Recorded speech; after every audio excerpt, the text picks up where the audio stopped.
en ce 27 mai 2024, permettez-moi de vous présenter ce que nous intitulons la valeur du sexe. La valeur du sexe. Et nous le faisons dans le cadre des activités de cette association, Association Sauver le Monde par le respect du sexe. Une chose valeureuse, on en prend soin. Mais quand la chose n'est pas valeureuse, on peut banaliser sans souci. Nous avons compris que la valeur du sexe semble être ignorée, semble se perdre. Alors, il est intéressant de revenir là-dessus pour rappeler aux uns et aux autres. Nous parlons de rappeler parce que pour nous, c'est un truc qui va de soi. On n'a pas besoin de hautes études pour avoir une idée sur la valeur du sexe. Alors, allons-y, pas à pas. Nous n'allons pas faire une présentation métaphysique, une présentation théologique des élucubrations intellectuelles, non. Nous serons vraiment terre à terre. Quand nous nous retrouvons à ce niveau, vous allez voir, il y a là-bas Dieu et il y a la créature, ou bien les créatures. Dieu et puis la création, on peut ainsi le dire. Il y a quand même certains principes de base sur lesquels nous devons nous lever. D'accord? On ne va pas tomber comme ça. Donc, nous quittons du principe que une créature ne peut pas être plus que son créateur. Autrement dit, une œuvre artistique, par exemple, ne peut pas être plus grand ou avoir plus de valeur que l'artiste qui a créé l'œuvre. On est d'accord? Donc, le créé est toujours moins que le créateur. Et donc, au nom de cela, Dieu est supérieur aux créatures. Je crois que là, il n'y aura pas trop de débat. Bien. Alors, au niveau des créatures ou de la création, nous avons l'homme. Donc, nous prenons la créature, nous regardons dedans et nous trouvons qu'on peut encore faire quelques précisions en enlevant l'homme de la créature. Pas que l'homme n'est plus créature, mais c'est pour expliquer un truc. Voilà. Pourquoi on essaie de tirer l'homme? C'est parce que l'homme a une valeur spéciale par rapport aux autres créatures, par rapport aux autres éléments de la création. Voilà. Ceux qui sont croyants, chrétiens et autres vont comprendre facilement. Mais au-delà de la croyance, au-delà de la chrétienté et tout, toute personne raisonnable qui a sa raison en bonne santé peut comprendre ce classement-là, où on essaie de retirer l'homme de la création pour mettre à un niveau un peu plus élevé que les autres créatures. Si à ce niveau aussi, on n'a pas de difficulté, on peut avancer. Mais s'il y a difficulté, ça veut dire qu'il faut rester en arrière. Il faut retourner pour comprendre un certain nombre d'éléments. Oui, bonne arrivée, vous pouvez vous asseoir. Alors, si nous quittons cette étape, nous allons avancer un peu. Vous allez voir ici, on a encerclé un groupe de mots. Multipliez-vous. Voilà. J'ai dit, on va quitter un certain nombre de principes. Ça là, ça se réfère à la Bible, où Dieu aurait donné pouvoir à l'homme, grand H, c'est-à-dire homme, garçon, fille, de se multiplier. Et ce pouvoir qui est donné, cet ordre qui est donné, signifie en langage cru, baisez-vous. Parce que sans cela, il n'y aurait pas multiplication. C'est à partir de cela qu'il y a multiplication. Et je le dis toujours, ceux qui pensent que le péché originel, c'est le fait du coït, le fait de baiser, c'est absolument faux. Parce que Dieu, qui est contre le mal, si baiser est un mal, Dieu ne va pas dire multipliez-vous en sachant que les gens ne peuvent pas se multiplier sans se baiser. Alors, il n'y a pas trop de discrétion à faire à ce niveau. Et c'est ce pouvoir qui fait que l'homme devient créateur. Je suis aujourd'hui, nous sommes en 2024, je n'ai pas été créé comme Adam et Ève. C'est mes parents qui m'ont fait venir. Mais mon créateur, c'est Dieu. Mais ce pouvoir de création, Dieu l'a donné donc à mes parents. Dieu a donné ça à l'homme. C'est ce qui fait que quelque part, l'homme ne peut pas être confondu aux autres créatures. Et donc, on comprend mieux encore ce classement. Dieu, en termes de valeur, le créateur de tout. Après vient l'homme en tant qu'homme qui a reçu le pouvoir de création. L'homme ne peut pas tout créer. L'homme transforme tout et tout. L'homme crée des œuvres artistiques. L'homme fabrique des choses extraordinaires et tout. Mais ne peut pas créer l'homme en tant que tel. Vous voyez? Donc ce pouvoir de création qui fait que l'espèce est pérennisée, c'est Dieu qui a donné ça à l'homme. Nous allons avancer. Quand nous arrivons à ce niveau, vous allez voir que le classement Dieu, homme, créature, en 3 temps, nous avons essayé d'avoir ici 4 temps. Donc il y a Dieu, il y a les parents, il y a les enfants, et puis il y a les autres créatures. Alors, c'est l'homme qu'on a divisé en deux. C'est l'homme qu'on a essayé de voir de façon plus précise pour apporter encore des précisions. Donc, l'homme est constitué de l'homme génération parent et de homme génération enfant. Les enfants deviendront parents, etc., etc. Donc, ça fait un cycle continuel.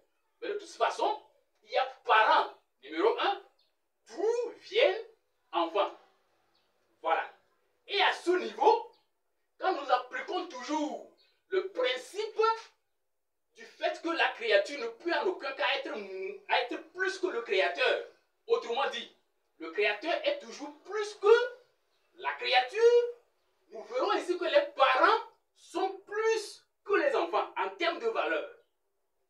Et c'est au nom de cela que les enfants doivent honorer leurs parents.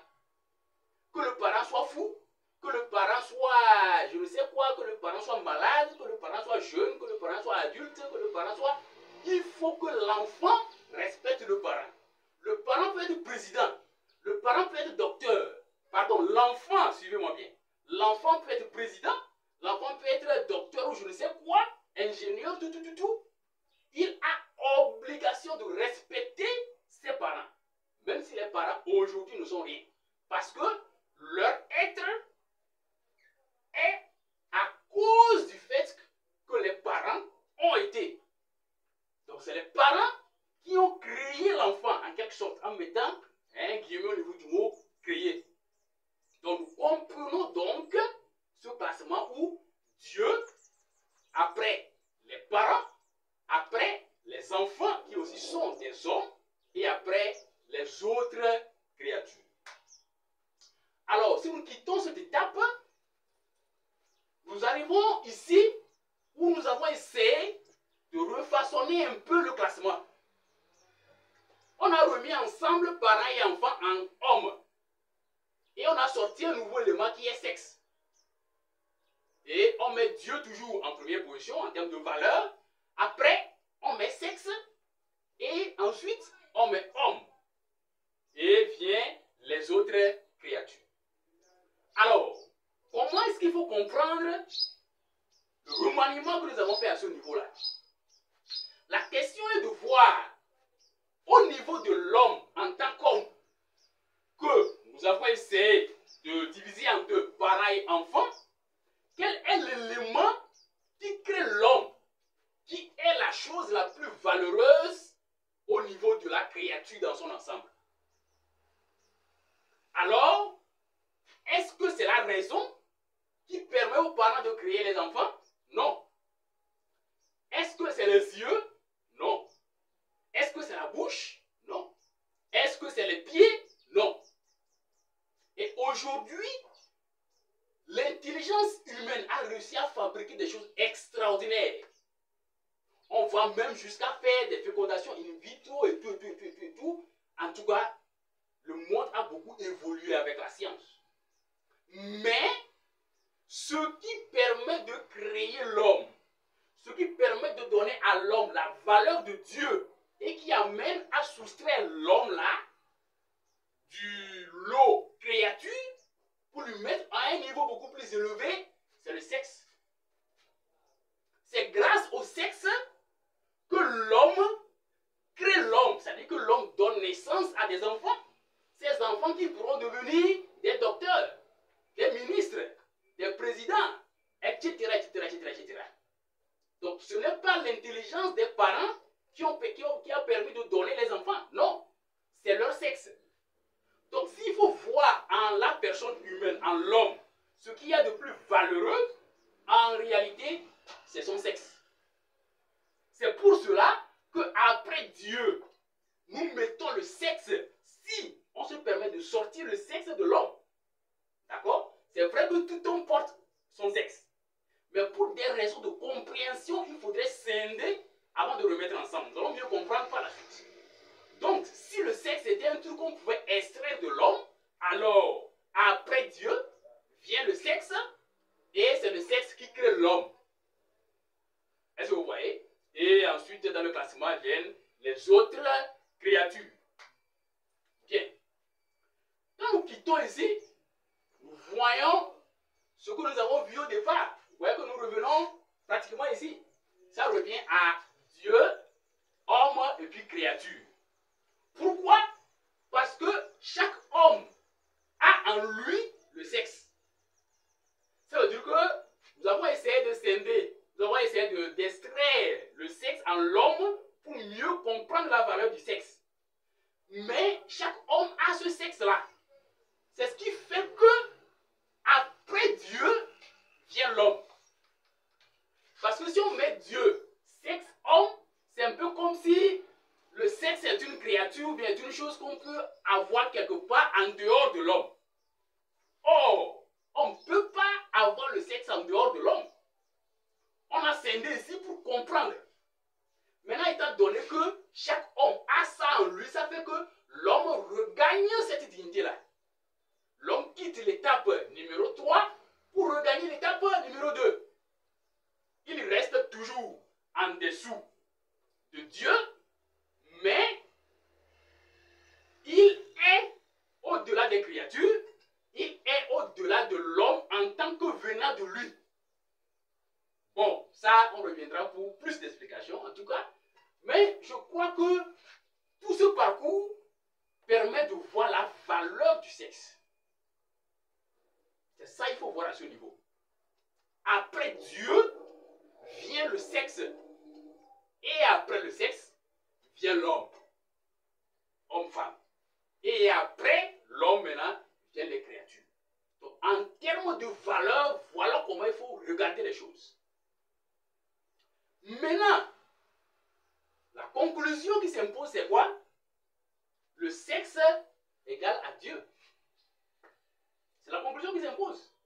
Parce qu'aujourd'hui, qui d'entre nous voit Dieu, le Dieu créateur? Est-ce qu'aujourd'hui, le Dieu créateur continue pas à créer comme il aurait créé Adam et Ève?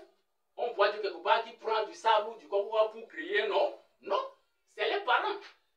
Et qu'est-ce qui crée? Au niveau des parents, c'est le sexe. Donc, le Dieu de l'homme aujourd'hui, en réalité, s'il faut parler d'un Dieu que l'on puisse toucher, on peut parler de quelque chose qui est au-delà de l'homme, mais qui est à la disposition de l'homme aujourd'hui, c'est le sexe. Vous allez voir, on a mis ici, entre guillemets. Ça veut dire que le sexe n'est pas Dieu en termes du Dieu suprême, mais quand on quitte le Dieu suprême, c'est le sexe qu'on doit considérer en termes de valeur, en termes d'importance, en termes de lourdeur, en termes de mystère. Et alors, si le sexe est Dieu, c'est que le respect s'impose. On doit respecter donc le sexe. Est-ce que ce qui est cher, ce qui est important, ce qui est valeureux, on peut banaliser? On peut s'amuser avec? Non. Alors, à partir du moment où on comprend la valeur du sexe, on ne peut plus faire de n'importe quoi avec le sexe. Que ce soit son sexe personnel, que ce soit le sexe d'autrui. D'où le respect du sexe. Et nous revenons au niveau de l'association pour le dire. Association